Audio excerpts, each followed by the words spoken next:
Greetings and salutations to all living creatures.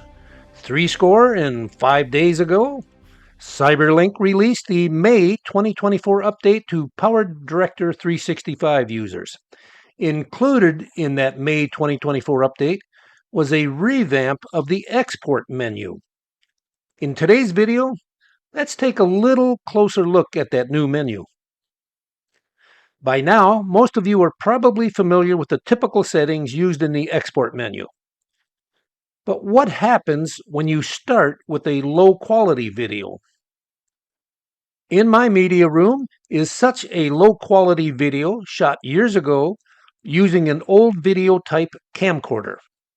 If I right-click on the file and select Properties, you can see that it is 1280 by 720 with a bit rate of about 16,000. Now I'm going to drag that down to the timeline where I'm going to do some very quick editing. I'll make a cut at about 25 seconds and another cut at about the 6-minute mark.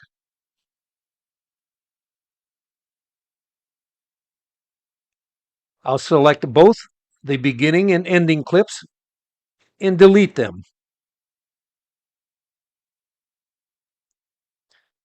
My remaining clip is about 5 minutes in duration. Now I want to export the file and create a video with the smallest possible file size.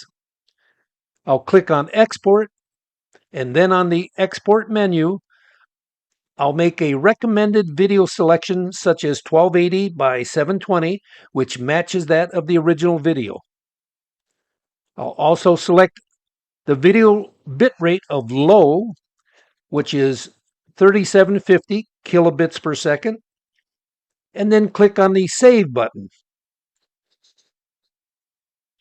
Yeah, I know, you're asking why am I saving one of the standard recommended settings?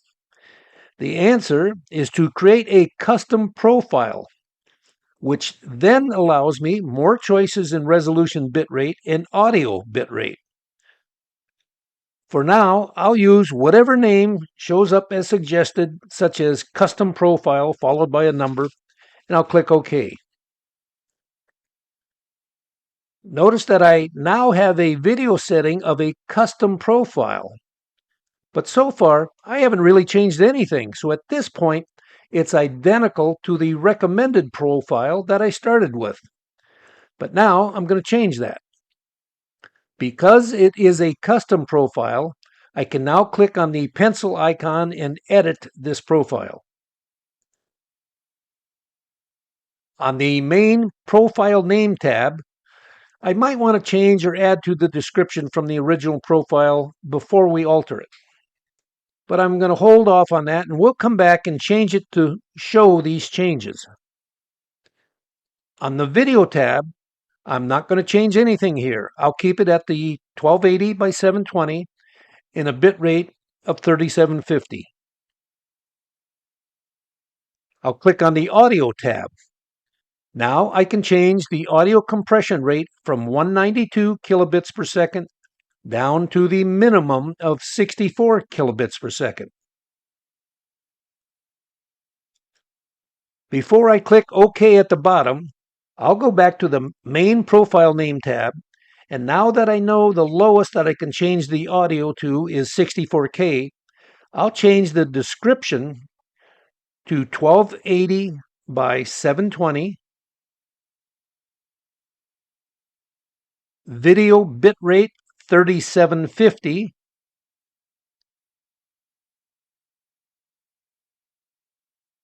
and audio bitrate 64K. Now, it would be nice if I could just change the name of the profile from the custom profile name to something like what is now in the description. But this is where there still is and has always been a problem with Cyberlink and custom video profiles. Once you enter a name for a profile, you cannot change or edit that name. Notice that the line for profile name is grayed out. and cannot be changed.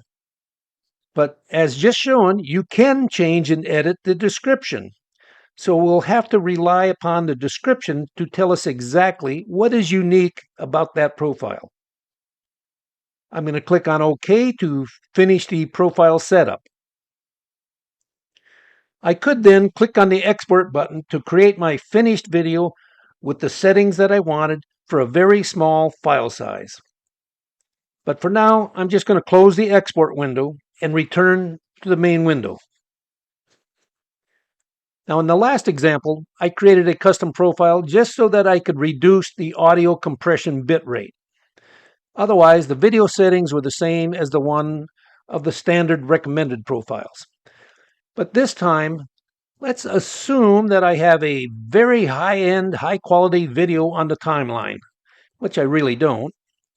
And perhaps I wanted a higher bitrate than what would be shown under the high values of the recommended settings. The method to create that custom profile is almost the same. I'm going to click on the export button to bring up the export menu once again. Under the recommended settings, I'm going to select 4096 by 2160. That's a 4K resolution, and a bitrate of high, which is shown as 80,000 kilobits per second. Now let's assume that I want the bitrate to be 100,000, which means I'll need a custom profile. I'm going to click on Save and give it a name as suggested. And immediately that high bitrate profile is saved as a custom profile. I'm going to click on the Edit icon, and then I'm going to jump over to and click on the Video tab, because it's here where I want to kick up that bitrate. On the item that says average bitrate 80,000 kilobits per second, I'm going to change that to 100,000 kilobits per second.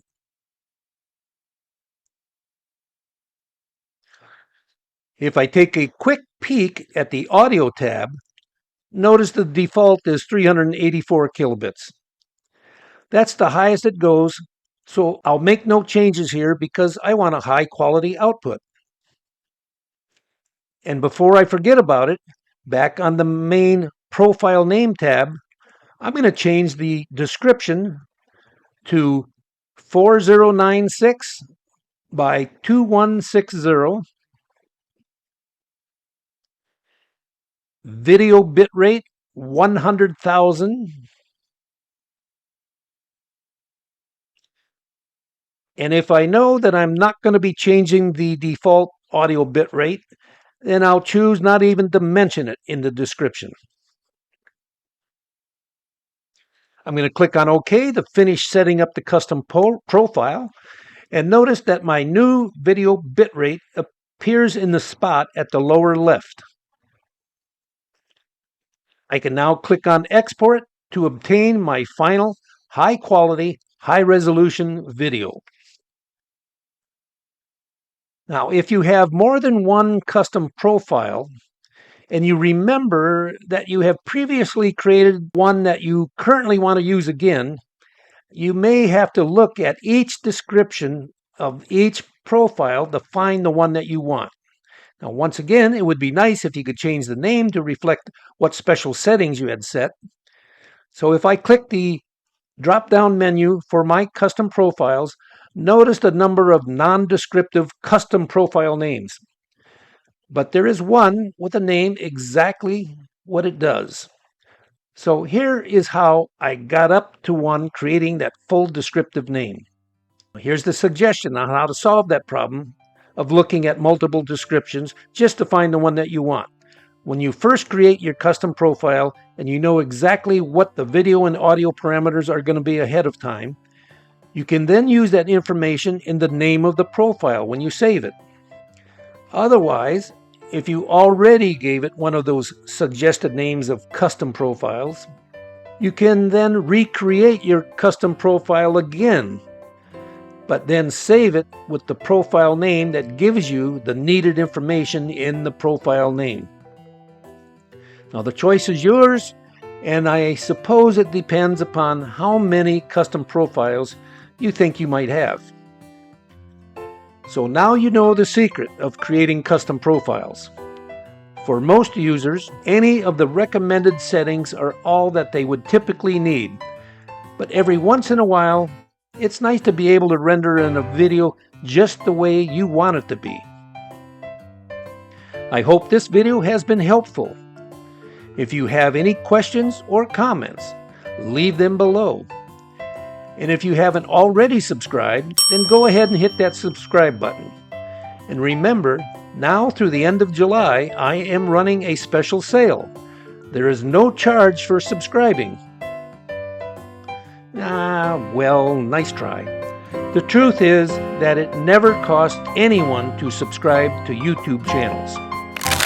So once again, thanks to all of you for watching.